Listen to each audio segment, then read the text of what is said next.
This is going to be an important day, and as I said, we've got a fairly tight program, so I'll move into quickly having it opened by our special guest, Minister Shane Rattenbury.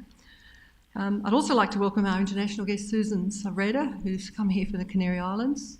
We're very grateful for Susanna's 40 hours travelling here, so please be kind to her, she deserves it. So firstly, to get things going, I'd like to call on Professor Tony Peacock, who will introduce Minister Rattenbury and then set the scene for this morning. So Tony, over to you. Thanks everyone, and can I welcome you to Canberra? There's a lot of you from outside, welcome, and this is warm for us. A few things, we name our rugby team after a feral animal. And I lead the campaign to change that to the ACT wild horses, but I'm not having a lot of success in that. We also have a Greens MLA as our local Minister for the Environment, so I suspect the only one in Australia, or maybe in Tassie. No, don't give them that responsibility.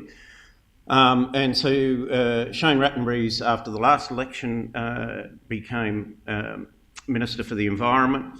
For those of you that missed it, he was recently accosted by a kangaroo, coincident with the kangaroo cull for the year being announced in Canberra.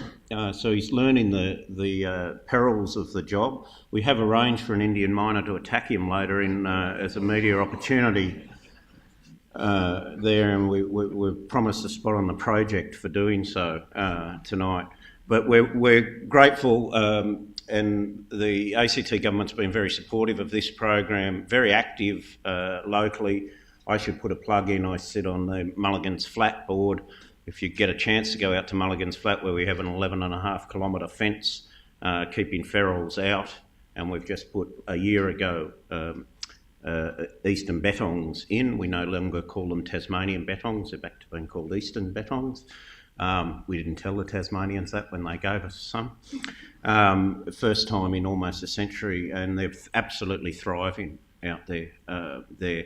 And one of the things we're asking for out there is that the people in the local suburbs start trapping myna birds, because we've found that the distance that the myna birds travel is into the sanctuary and starting to affect some of the hollows there, and we have some superb parrot nesting areas around the place. So with that little cross-promotional plug, I'll introduce Shane Rattenbury, Minister for the Environment in the ACT, amongst other ministerial responsibilities.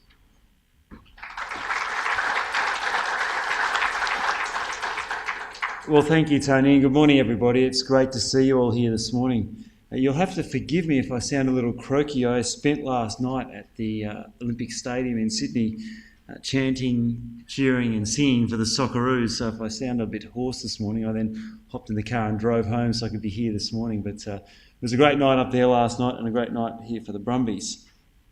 I would like to acknowledge the traditional custodians of the land we're gathering on today for this conference, the Ngunnawal people. I acknowledge and respect their continuing culture and the contribution they make to the life of this city and this region. I am pleased to be here today to open the 2013 Indian Miner Conference, and I'd particularly like to thank the Canberra Indian Miner Action Group for inviting me to participate. I'd also like to extend a warm welcome to those of you who've travelled some distance to be here. It is great that you've come from so far away for this important event. Indian miners have been present in Canberra for some decades and pose a real threat to our native wildlife. I'm told that in the 1960s, the species was released in a single suburb of Canberra, but by the year 2000 they were present in all of the suburbs and had become the most common feral bird in the territory. The Canberra Indian Miner Action Group formed to protect native wildlife from this species, and over the past 7 years it has led the way in tackling Canberra's Indian miner problem.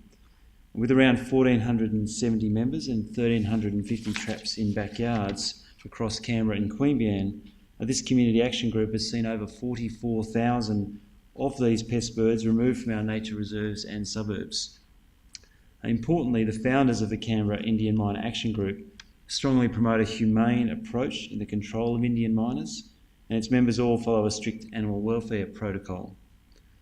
I think the measure of any initiative is its impact, and that is where the Canberra Indian Miner Action Group has been so very impressive.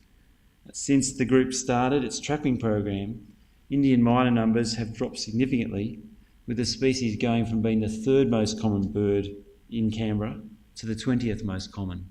And that's just an incredibly impressive outcome. And I'd like to congratulate the group on the role they've played. I think it shows that when they put their minds to it and work as a team, a community group can really make a very significant difference. And this is an excellent example of that. As it happens, I'm also the Minister for Corrections in the ACT. And so as part of that, some of our detainees at the Alexander McConaughey Centre, which is the local jail for those that don't know Canberra, they're involved in a program constructing the traps for use here in the ACT. The traps are produced for the Indian Miner Action Group and play a big part in the management of this harmful species. The detainees have produced traps for homes and businesses around the territory, but what's very valuable here is not only the impact with the program, but the detainees get a great deal out of their involvement, including training in workplace health and safety and in the safe usage of construction equipment. They also learn skills in construction plans and basic construction techniques.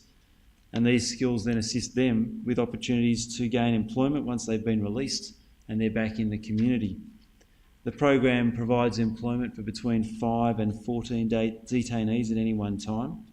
And participation in the program provides further structure to the day for participants and also provides empowerment through the knowledge that the program assists the community. Participants in the program put a great deal of care into their work, and I've been told that a few have even suggested modifications and improvements on the original trap design, and the positive feedback the detainees get from CIMAG further increases their confidence and the level of self-fulfilment they get in the program. And so I think this is really a very beneficial partnership, both for the Indian Miner Action Group, but also for ACT Corrective Services and the detainees we have at the jail. And I look forward to that being a continuing program, building on that success. Now, there are a number of pest management programs the ACT government takes the lead on, but the continuing removal of Indian miners reflects the hard work and dedication of our action group here in Canberra. Today we will hear more about the achievements of the group and learn about Indian miner research, including the impacts they have on our native species and the different approaches being used across the country to control Indian miner populations. The conference will provide an opportunity for everybody to share their management experiences and spread the word about how we can work together towards achieving best practice approaches. I encourage you to take up the challenge and learn from the speakers and each other. And I'm sure that everyone will leave this conference having discovered something new about what we can do to continue to protect our native wildlife from these invaders. For myself, in preparing for today and looking at the latest newsletter that Bill recently sent to me from the Canberra Indian Miner Action Group, I discovered that there are no trappers in my suburb of Braddon. And I have noticed a bit of an increasing population, and so I have submitted the forms to hopefully become a registered trapper, and hopefully I'll be able to make my own personal contribution to the excellent program that the Action Group has run over a number of years in Canberra now. So I wish you an excellent conference, and I look forward to hearing more about how it goes. Thank you very much.